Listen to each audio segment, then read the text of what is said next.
നമസ്കാരം. Kerala khadi board secretary സ്ഥാനത്ത് തോട്ടണ്ടി ഇറക്കുമതി അഴിമതി കേസിലെ പ്രതി കെ രതീഷ് തുടരുന്നതിനെതിരെ ഹൈക്കോടതി രൂക്ഷ വിമർശനം ഉന്നയിച്ച സാഹചര്യത്തിൽ കള്ളഖാദി വിപണനം സംബന്ധിച്ച ആക്ഷേപവും ഉയർന്നു.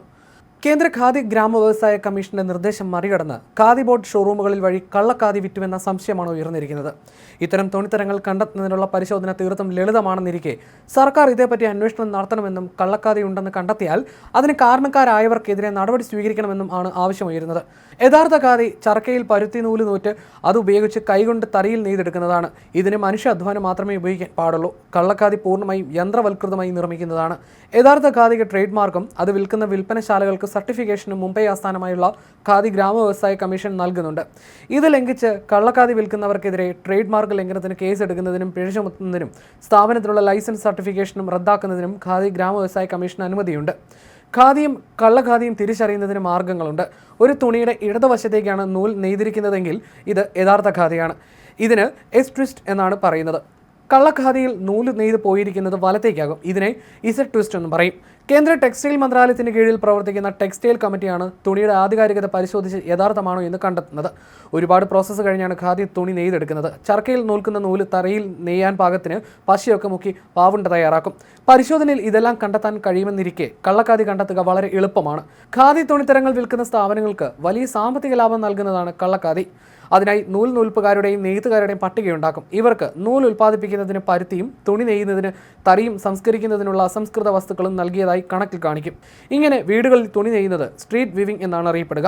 രേഖകളിൽ ഇത്രയുമൊക്കെ കാണിച്ചതിന് ശേഷം ആന്ധ്രയിലും തമിഴ്നാട്ടിലുമുള്ള മില്ലുകളിൽ നിന്ന് യന്ത്രത്തിൽ നെയ്ത തുണിത്തരങ്ങൾ കുറഞ്ഞ വിലയ്ക്ക് എത്തിക്കും. ഇവ ഓരോന്നും സ്ഥാപനത്തിന്റെ പട്ടികയിലുള്ള നെയ്ത്തുകാർ നെയ്തെടുത്തതാണെന്ന് കാണിച്ച് കണക്കുണ്ടാക്കും. ഇതിന് യഥാർത്ഥ ഖാദിയുടെ വിലയിട്ട് നൽകുകയും ചെയ്യും. ബുദ്ധിമാന്മാരായ സ്ഥാപന നടത്തിപ്പുകാർ ഓഡിറ്റ് പരിശോധന വന്നാൽ പിടിക്കപ്പെടാതിരിക്കാൻ കൃത്യമായ കണക്കുണ്ടാക്കി വയ്ക്കും. എന്നാൽ ഇവർ നൽകിയ പട്ടികയിലുള്ള നെയ്ത്തുകാരുടെ നെയ്ത്തുശാലകൾ പരിശോധിച്ചാൽ തട്ടിപ്പ് എളുപ്പമെന്ന് കണ്ടെത്താനാകും. അവിടെ സമീപകാലത്ത് തുണി നെയ്തതിൻ്റെ തെളിവുകളൊന്നും തന്നെ കാണില്ല എന്നത് തന്നെയാകും ഏറ്റവും വലിയ തെളിവ്. യഥാർത്ഥ ഖാദിക്ക് കേരളത്തിൽ എല്ലാ സ്ഥലത്തും ഒരേ വിലയായിരിക്കും. എന്നാൽ കള്ളഖാദിക്ക് അങ്ങനെയല്ല. ഖാദി ബ്രാൻഡുകളിൽ ഏറ്റവും ശ്രദ്ധേയമായ കുപ്പടത്തിൻ്റെ വ്യാജനാണ് ഏറ്റവും അധികം വിലസുന്നത്. കുപ്പടത്തിൻ്റെ കതർമുണ്ട് ഏറെ പ്രത്യേകതയുള്ളതാണ്. ഇതിന് ടെമ്പിൾ ബോർഡറാണുള്ളത്.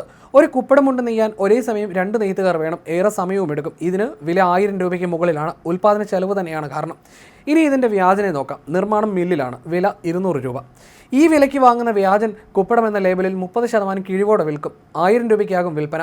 30% കിഴിവിൽ വിറ്റാൽ പോലും 700 രൂപ കിട്ടും. 500 രൂപയാണ് ഒരു മുണ്ടിൽ വിൽക്കുന്ന സ്ഥാപനത്തിന് കിട്ടുക. ഖാദി തുണിത്തരങ്ങൾ ഉൽപ്പാദിപ്പിക്കുകയും വിൽക്കുകയും ചെയ്യുന്ന കടകൾക്ക് ലൈസൻസും ഖാദി സർട്ടിഫിക്കറ്റും വേണം. ഇത് നൽകുന്നത് ഖാദി കമ്മീഷനാണ്. ഇതിനായി ഖാദി മാത്രമാണ് ഇവിടുത്തെ ജീവനക്കാർ ധരിക്കുന്നത് എന്ന സത്യപ്രതിജ്ഞ അടക്കം നൽകണം. ഖാദിക്ക് ഏകീകൃത ട്രേഡ് മാർക്ക് നൽകുക എന്നതാണ് കേന്ദ്ര ഖാദി കമ്മീഷന്റെ ലക്ഷ്യം. അതിനാണ് ഖാദി തുണിത്തരങ്ങളുടെ ഉൽപ്പാദനത്തിനും വിപണനത്തിനും ഖാദി മാർക്ക് സർട്ടിഫിക്കറ്റ് നൽകുന്നത്. ഓഡിറ്റ് കോഡ്, സർട്ടിഫിക്കേഷൻ കോഡ് എന്നിങ്ങനെ 2 റെഗുലേഷൻസ് ഇതിനായി ഉണ്ടാക്കിയിട്ടുണ്ട്. ഇതിൽ ഏറ്റവും ഗൗരവമായ നിയമലംഘനമാണ് കള്ളഖാദി ഉൽപ്പാദനവും വിപണനവും. കള്ളഖാദി കണ്ടെത്തുന്നതിനായി ഇന്ത്യ മുഴുവൻ ഖാദി കമ്മീഷൻ പരിശോധന നടത്താറുണ്ട്. അങ്ങനെ 2022 ഖാദി ഗ്രാമ വ്യവസായ കമ്മീഷൻ നടത്തിയ പരിശോധനയിൽ മുംബൈയിലെ ഏറ്റവും പഴക്കം ചെന്ന ഖാദി വിൽപ്പന സ്ഥാപനമായ DN റോഡിലുള്ള Mumbai Khadi and village industries അസോസിയേഷന് കീഴിലുള്ള ഖാദി എംപോറിയത്തിന്റെ ലൈസൻസ് റദ്ദാക്കിയിരുന്നു. 1954 സ്ഥാപിച്ചതാണ് ഖാദി എംപോറിയം. ഇവിടെ നടത്തിയ പരിശോധനയിൽ ഖാദി എന്ന പേരിൽ കള്ളഖാദി വിറ്റു എന്നതാണ് കുറ്റം. ഒന്നാം പിണറായി സർക്കാരിന്റെ കാലത്ത് വ്യവസായ വകുപ്പ് മന്ത്രിയായിരുന്ന EP ജയരാജന് ഖാദി തൊഴിലാളി ക്ഷേമനിധി ബോർഡ് അംഗവും ഇടത് സഹയാത്രികനുമായ ചാത്തന്നൂർ സ്വദേശി P മനോഹരൻ കള്ളഖാദിക്കെതിരെ പരാതി നൽകിയിരുന്നു.